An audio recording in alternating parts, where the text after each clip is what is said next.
Welcome to the Butterfly Effect. I'm Chris Horner. This is stage 8 of the 24 Vuelta a España, brought to you by Lupine Lights. Lupine Lights, I've been riding since 2019. They are the finest set of bicycle lights I've ever used, but you can use them for your personal use, whether they're on your headlamp or on your helmet lamp, or of course on your bars like I got displayed here.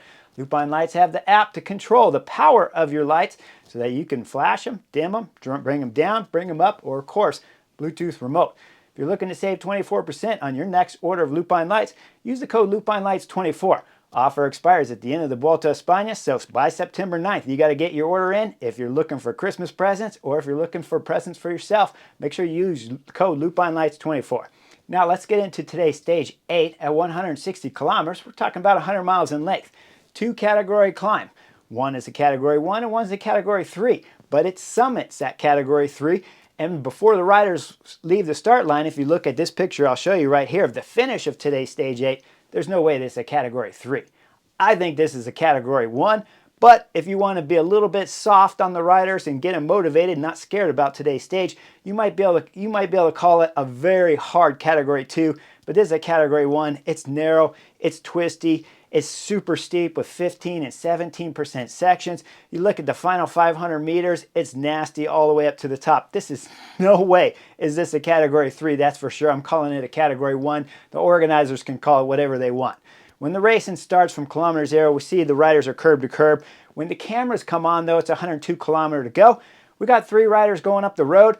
Another 3 riders chasing them, followed by another 2 riders chasing them, and that's Sam Oman from Liddell Truck. That's going to bring everything together at the front. We're going to have 8 riders up there. They got a gap of about, we'll call it about a minute. When the peloton comes back on the camera, we see it's curb to curb. Everyone's been taking a nature break, so we know this group of 8's going up the road. Now gap's going to start extending out to about 3 and 4 minutes, and then we start looking at AG2R riding at the front of the peloton. These 8 riders up front, the gap's going to go all the way up to about 5 minutes with AG2R on the front, but then they're going to get some help because we're going to see Israel Premier Tech get on the front. I don't know what these knuckleheads are doing. I'm sitting on the Chesterfield and I'm listening to the commentators from Flow. They're talking about how they're getting ready to ride here for George Bennett, for Riccatello, or for Michael Woods, the Canadian champion that's in the white jersey. But when I'm looking at this, no way do I want to ride the front if I'm Israel Premier Tech, and you're coming into what I believe is a category 1 climb at the finish of today's stage, and you have Primoz Roglic absolutely have to take time on the race leader's red jersey of Ben O'Connor. These guys, Israel Premier Tech, they don't know what's coming. They're about to get slapped for sure at the end of this race, but they're riding on the front, and right away the time gap starts dropping down as we see Riley Sheehan up there. He used to race against his dad, Clark Sheehan, back in the day in the 90s and early 2000s, but right now it's his son on the front there for Israel Premier Tech with the flowing locks coming out the back of the helmet. With Riley Sheehan riding tempo up there, time starts dropping, but the riders, they got about 4 minute lead here on the peloton behind. As we see right away, once the climb starts, it's DSM Hess Limbrace. He's dropping out. That's going to leave us 7 riders in the front of the group. Those 7 riders, Harold Tejada, Mario Schmid's up there from Jaco Lula, Luca Vergalito's up there from Alpecin de Koenig, Ion Izagirre from Cofidis, Sam Oman from Trek, Liber from Arkea Samsic, and Lascano from Movistar. With these 7 riders, they're doing some tempo up this climb, but they're still losing time to the peloton. That's getting a little more help from Israel Premier Tech. Once they go over the top of the KOM, the gap's at about 3 minutes and 23 minutes and 30 to the peloton, but by the time the peloton comes off, we take another 20 seconds off that too. Once the peloton starts the descent, we'll go back up to the front of the break because it got a little bit exciting as we're watching the front of the break. It's Mario Schmid, and he's bombing through this left turn. Look at him come through this left. He's got the bike leaning over, comes out and drifts out to the right, and he's leaving a millimeter worth of space of concrete there as he just misses the fencing, passes the fencing. He's out there on the white line. He's probably got a millimeter of tire clearance left before he's off the road, but he pulls it out. Okay, the group is split up all over the place. We look back and we see that's Lascano from Movistar. He can't descend to save his life, so it's going to spend 15 kilometers chasing this front group that's finally going to come back together. And then Lascano, after 15 kilometers of chasing, is going to throw an attack on the right side. I'm not exactly certain. We're still a little too far away from the finish, but everyone closes that back up, and we still got 7 guys at the front. We go back and look at the peloton, what happened as they crest the top of the KOM. Like I said, they took off a few more seconds.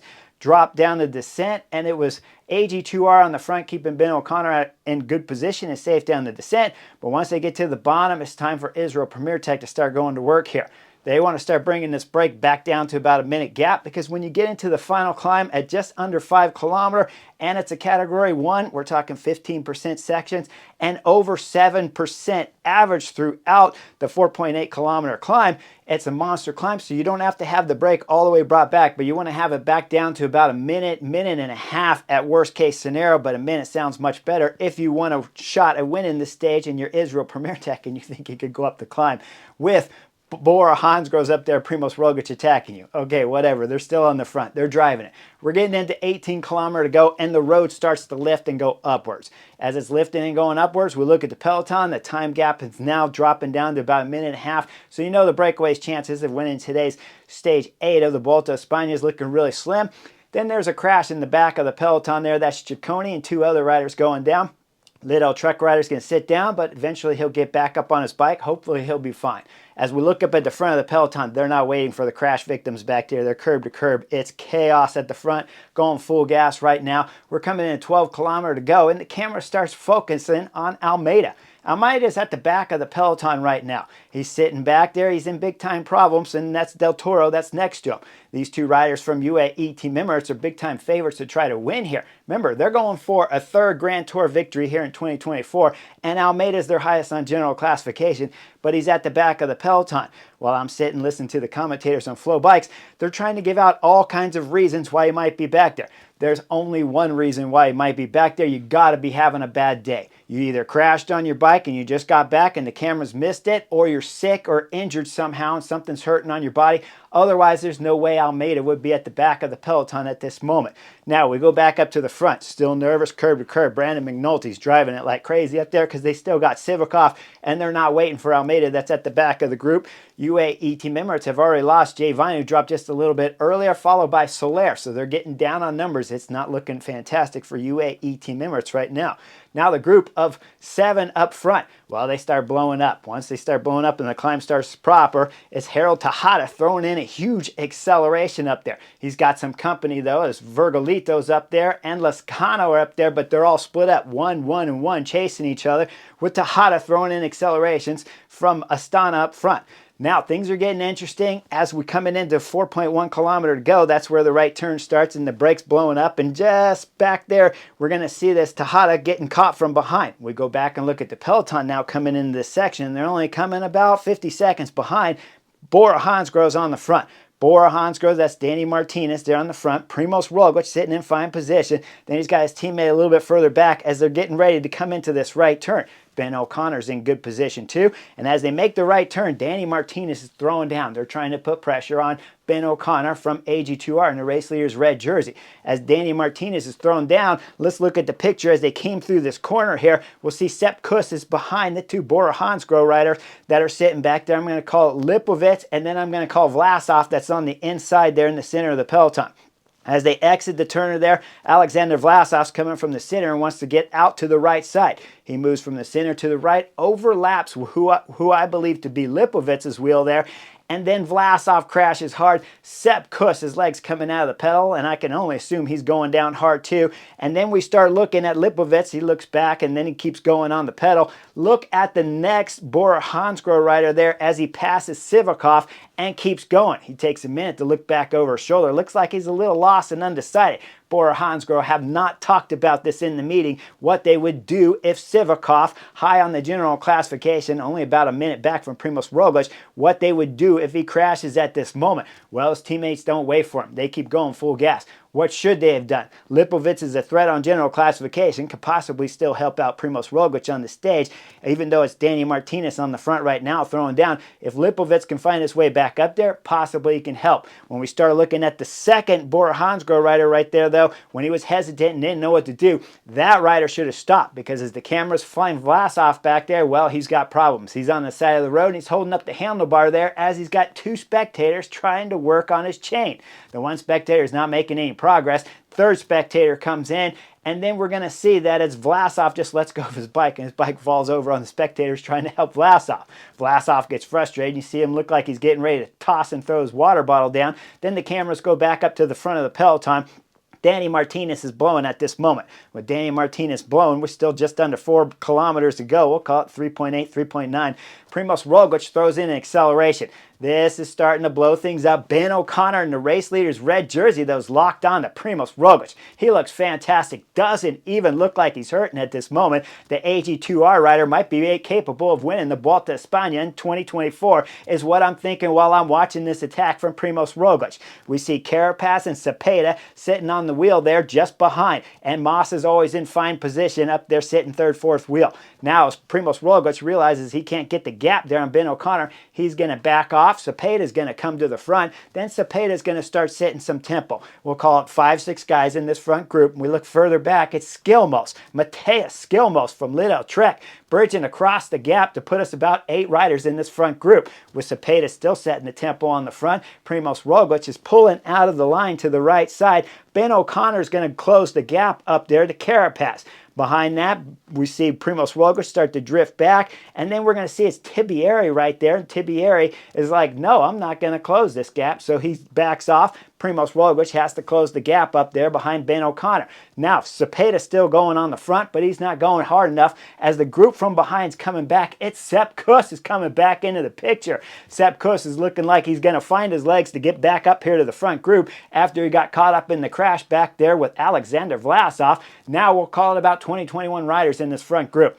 We're coming in about 2.5 kilometers to go. There's still the original breakaway riders of 3 up there. Everyone else has gotten pretty much wrapped up at this moment from the speed of the peloton of Bora Hansgrohe, Primoz Roglic, and Cepeda from EF Education wrapping everyone up. With 3 riders left at the front with 2.5 kilometers to go, we're going to look as Primoz Roglic throws in another acceleration. He throws in a huge acceleration. Moss follows it directly. And then we see Ben O'Connor start having some problems, but he's got help. Felix Gall made it back up to this group along with Sepp Kuss when they bridged across. And now Felix Gall's doing damage control for the race leader's red jersey, Ben O'Connor. With Felix Gall in the front, he's going to close back up, claw his way back up there to Primoz Roglic. Then Primoz Roglic starts looking around. Moss takes a little bit of a front of a pull here, and I'm thinking, Moss, don't get on the front with Primoz Roglic. Don't ever pull on the front of Primoz Roglic right now. If you're not a first-page rider, Moss, you're not a first-page rider. You got some amazing results, I know, but you're a second-page rider. Primoz Roglic is first, so don't pull. Primoz Roglic throws in another attack at 2 kilometers to go. This one's going to hurt everyone as things start blowing up all over the place. Moss has amazing legs, guys. I mean, they're fantastic. They look like first-page riders to me at this moment as he bridges across and closes up the gap there to Primoz Roglic. Landa's back there. Mikel Landa from Pseudo Quickstep. They call him T-Rex Quickstep here at the Vuelta a España as Landa's trying to close the gap, but he can't quite close. We go back up front. Primoz Roglic doing a solid job. We go further down, though. Ben O'Connor and Felix Gall. Ben O'Connor's hurting. Felix Gall there's looking after his team race leader in the red jersey, doing everything he can, setting tempo. I don't know what happened to Ben O'Connor, but he looked amazing on the first attack from Primoz Roglic, but he's falling apart at the seams right now, and Felix Gall's trying to put it back together, but he has no thread. With Felix Gall on the front trying to do damage control, Primoz Roglic is catching the last 2 breakaway riders as we're coming under about 1.2 kilometers to go. We'll see that he's got the first breakaway rider inside. That's Luca. He wraps up Luca. He's flying by Luca. He's still got Moss on his wheel. Moss is racing intelligently, and now again, he is only sitting on the wheel of Primoz Roglic. Every time Primoz Roglic looks back, Moss is no way. I don't need to work with Primoz Roglic. You've already won the Vuelta 3 times, and I remember it because I was there, is what Moss is thinking at this moment. Landa's still drifting off, but he's got a shot at still bringing these guys back. We come under 1 kilometer to go. There's still one original breakaway rider up there, Tejada. As it's 950 meters to go, Primoz Roglic has wrapped up Tejada, and Moss is still locked on with Landa there. We go further back to look at what Felix Gall's doing there for Ben O'Connor. The gap's at about 20-25 seconds for Ben O'Connor, who's dropping time on Primoz Roglic. Now we're coming into 600 meters to go. There's a left turn, then the road gets super steep. We're talking 15% all the way up to the finish here on stage 8 of the Vuelta a España. Primoz Roglic is accelerating. Moss is still on his wheel, and guess what? We look at Tejada. Tejada's trying to find some extra legs here to stay with the first 2, but eventually he'll blow. We go into 500 meters mark there. Primoz Roglic is still on the front. Now the cameras go back at 500 meters, and we see Ben O'Connor is starting to lose Felix Gall. Felix Gall's no longer waiting for the race leader's red jersey, his teammate, as he's starting to protect his own general classification because the road's getting steep. With that in mind, we go back up to the front. It's 400 meters to go. Primoz Roglic is on the front. We go just under 400, I'll call it 390, and Moss gets on the front. Oh no, Moss, I'm pulling my hair out while I'm sitting on the Chesterfield. What are you doing on the front? He takes over the lead for Primoz Roglic. Roglic locks into second place on Moss's wheel.